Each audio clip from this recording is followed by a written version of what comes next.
Chapter 33. When Jacob saw that Esau was coming with his 400 men, he divided his children into groups with Leah, with Rachel, and with the 2 slave women. The slave women and their children were in front, then Leah with her children, and lastly Rachel and Joseph. Then Jacob went ahead and stayed in front. 7 times he knelt down and put his face to the ground until he came near Esau. But Esau ran to meet Jacob and embraced him. He threw his arms around his neck and kissed him, and they both wept. When Esau looked around and saw the women and the children, he asked, "Who are these with you?" "They are the children that God, in his kindness, has given to your servant." Then the slave women and their children came near Esau and bowed before him. After that came Leah and her children and also bowed. Lastly, Joseph and Rachel came and bowed. And what are those groups I met along the way? Through them I hope to gain the goodwill of my Lord. I already have enough, my brother. Keep what is yours. Do not refuse. If I have found favor in your eyes, accept my gift. For me, seeing your face is like seeing the face of God, since you have received me so well. Please accept the present I brought to you. God has been good to me and has given me everything I need. And Jacob insisted until Esau accepted. Well, let us go. I will go ahead. My lord, you know that the children are weak, and I have to think of the sheep and cattle with their young. If they are forced to walk too fast, even for just one day, all the animals might die. It is better that my lord goes ahead of his servant. I will follow slowly according to the pace of the animals and the children until I come to Edom where you live. There let me leave some of my men with you to accompany you. No, it is not necessary. I only want to gain my lord's friendship. In those days, Esau returned the same way to the region of Edom. Jacob, for his part, went to Sukkot. There he built a house for himself and shelters for his cattle. Therefore they named that place Sukkot. Thus, Jacob returned from Mesopotamia to Canaan. He arrived safely at the city of Shechem and camped near it. For 100 pieces of silver he bought land from the sons of Hamor, the father of Shechem, and there he pitched his camp. There he built an altar and named it El, the God of Israel. Chapter 34. One day Tina, the daughter of Jacob and Leah, went to visit some young women of the area. Mer, the Hivite, leader of that region, had a son named Shechem. He saw Tina approached her and behaved inappropriately.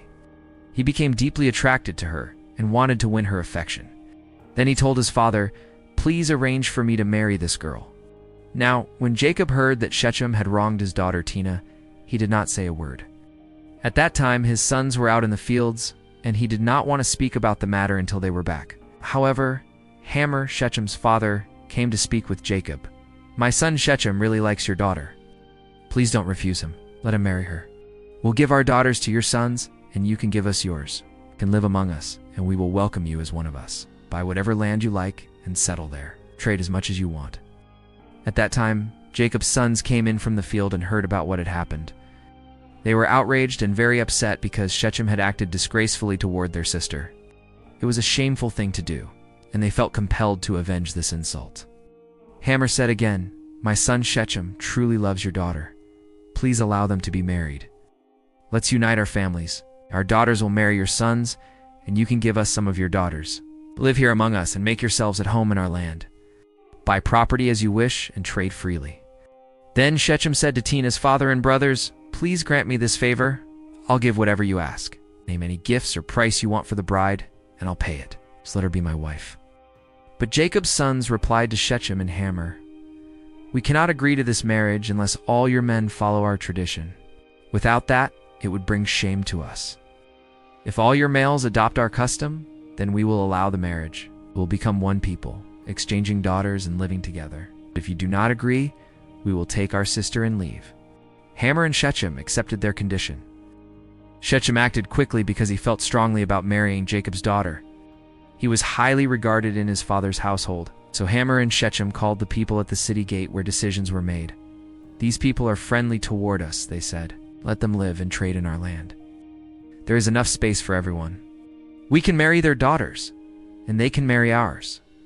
But they will only agree to live with us and become one people if all our men follow their tradition. And won't their livestock and resources become part of our community? All we need to do is agree to this, and they will live among us." Every adult male agreed with Hamor and Shechem and followed the condition. 3 days later, when the men were still recovering from the circumcision, two of Jacob's sons, Simeon and Levi, Dinah's brothers, took their swords, entered the city quietly, and struck down all the men. Hamor and Shechem also lost their lives, and Simeon and Levi took Dinah from Shechem's house and left. Afterwards, Jacob's other sons came and took valuables from the city as retribution for their sister's mistreatment. They gathered sheep, goats, cattle, donkeys, and everything from the city and fields. They collected items from the homes and took the women and children with them. When they had taken everything and the people were under their control, Jacob said to Simeon and Levi, "You have caused me great trouble. Now the Canaanites, Perizzites, and others in this land will be against me. We are few in number. If they unite and attack, our whole family could be wiped out." But they replied, "Should we have allowed our sister to be treated with disrespect?" The next chapter of Genesis, chapter 35. God said to Jacob, "Get ready, go to Bethel, and live there. In Bethel build an altar, and dedicate it to me, the God who appeared to you when you were running away from your brother Esau." Then Jacob said to his family, and to all who were with him, "Throw away all the images of foreign gods that you have. Purify yourselves and put on clean clothes. Get ready because we are going to Bethel. There I will make an altar dedicated to the God who helped me in the time of my trouble, and who has been with me in all the places I have gone."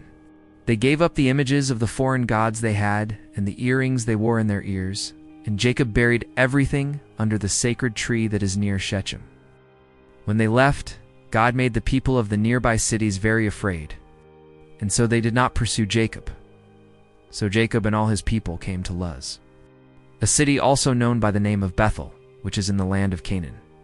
There he built an altar and named that place the God of Bethel, because their God had appeared to him when he was running away from his brother.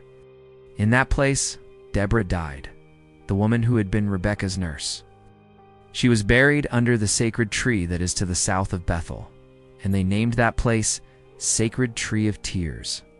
When Jacob returned from Mesopotamia, God appeared to him again and blessed him, saying, "You are called Jacob, but that will no longer be your name. Now your name will be Israel. I am God Almighty, have many children and many descendants, ye nation. And many peoples will come from you, and among your descendants there will be kings. The land I gave to Abraham and Isaac, I will also give to you, and later I will give it to your descendants." When he finished speaking with Jacob, God went up and left that place. Then Jacob took a stone and set it up as a pillar in the place where God had spoken with him. He set it apart for God, pouring wine and oil on it, and named that place Bethel. Jacob and his family left Bethel, and when they were near Ephrath, Rachel began to have labor pains, and the labor was difficult. When the pain was at its strongest, the midwife said, "Do not be afraid, you will have another son." But she was dying, and before giving her last breath, she called the boy Benoni, but the father named him Benjamin. So Rachel died and was buried on the side of the road to Ephrath, which is now called Bethlehem. Jacob set up a stone over her grave as a pillar, and it marks the place of the grave to this day. After that, Jacob left and set up camp on the other side of the Tower of Edor. One day when Jacob was living in that place, his son Reuben had relations with Bilhah, who was Jacob's concubine. When he heard about it, he was furious. The sons of Jacob were 12. The ones he had with Leah were Reuben, the oldest son of Jacob, Simeon, Levi, Judah, Issachar, and Zebulun. With Rachel, he had Joseph and Benjamin. Bilhah, Rachel's servant, he had Dan and Naphtali. Naphtali's servant, he had Gad and Asher. These sons of Jacob were born in Mesopotamia. Jacob went to live with Isaac, his father, in Mamre, the city also called Arba, which is near Hebron, where Abraham and Isaac had lived. At 180 years old, when he was already very old, Isaac died, and so he joined his ancestors in the world of the dead.